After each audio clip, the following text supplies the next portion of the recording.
Reveal the reveal poet বিদ্রোহী কবি এই পড়াটির পেজ নাম্বার 77 তোমাদের অ্যাক্টিভিটি 1 এবং 2 করতে চলেছি। কি আছে দেখো, অ্যাক্টিভিটি 1-এ কমপ্লিট দ্য ফলোয়িং সেন্টেন্সেস, নিচের বাক্যগুলি সম্পূর্ণ করো। প্রথমে কি আছে দেখো, Pritam was to sing the song, Pritam কোন গানটি গেয়েছিল, সেটার উত্তর কি হবে? Pritam was to sing the song কারারই লৌহ কপাট, কারারই লৌহ কপাট গানটি প্রীতম গেয়েছিল। তারপরে দেখো সেকেন্ড কোশ্চেনটা কি আছে, Nazrul was born in, Nazrul কোথায় জন্মগ্রহণ করেছিল? তোমাদের এই পড়াটার মধ্যে আছে,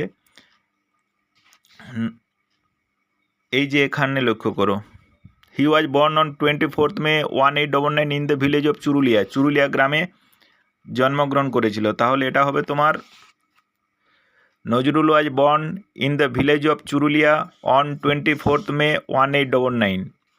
এরপরে দেখো সি এর কোশ্চেনটি কী আছে, সি এর কোশ্চেন আছে Burdwan district is in, Bardhaman district, Bardhaman জেলাটি ওয়েস্ট বেঙ্গল অবস্থিত। তাহলে district was in West Bengal, Burdwan district is in West Bengal. এরপর আমরা অ্যাক্টিভিটি 2টায় যাব, অ্যান্সার দ্য ফলোয়িং কোশ্চেন, নিচের প্রশ্নগুলির উত্তর দাও। ওয়াজ India independent when Nazrul was born, এটার মানে হচ্ছে ভারত ছিল স্বাধীন, ইন্ডিপেন্ডেন্ট মানে স্বাধীন, হোয়েন নজরুল ওয়াজ বর্ন যখন নজরুল জন্মগ্রহণ করে। তাহলে তোমাদের পড়াটায় কি আছে, যখন নজরুল জন্মগ্রহণ করেন তখন কি ইন্ডিয়া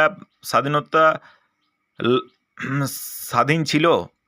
দেখো এখানে কি আছে, এখানে দেখো he was born at the time when India was under the British rule, তখন কি ছিল? ইংরেজদের শাসনের আওতায় ছিল। তাহলে এটা তোমার উত্তর হবে যে no, when Nazrul was born India was under the British rule, যখন নজরুল জন্মগ্রহণ করেছিলেন তখন ব্রিটিশদের শাসনে ছিল। এরপরে দেখো বিয়ের কোশ্চেনটা কি বলেছে, name some of the folk place that young Nazrul had written, কিছু নাম লিখো, কিসের নাম লিখতে হবে? ফোক প্লেস মানে হচ্ছে লোক নাটক, that young Nazrul had written মানে তরুণ নজরুল লিখেছিলেন। তাহলে কোন কোন ফোক প্লেস লিখেছিল সেটা দেখো তোমাদের এই 76-এর পেজে, এই যে এই জায়গাটা আছে, এই যে letter road many folk place like Datakarna and কবি কালিদাস, তাহলে দুটো ফোক প্লেসের নাম হচ্ছে দাতাকর্ণ এবং কবি কালিদাস। তাহলে এটার উত্তর হবে some of the folk place that young Nazrul had রিটেনের পরে আর লিখবে, আর দাতাকর্ণ অ্যান্ড কবি কালিদাস।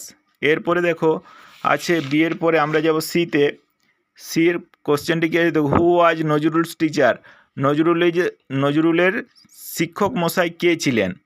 তাহলে দেখো এই যে একদম লাস্ট ইয়েতে এখানে আছে দেখো, in 1910 Nazrul made the revolutionary নিবারণ চন্দ্র ঘটক হু ওয়াজ হিজ টিচার, এই যে তিনি ছিলেন একজন শিক্ষক, রিভলিউশনারি বিপ্লবী নিবারণ চন্দ্র ঘটক। তাহলে হচ্ছে হু ওয়াজ দ্য নজরুলস টিচার, এটা তোমার হবে অ্যান্সার হবে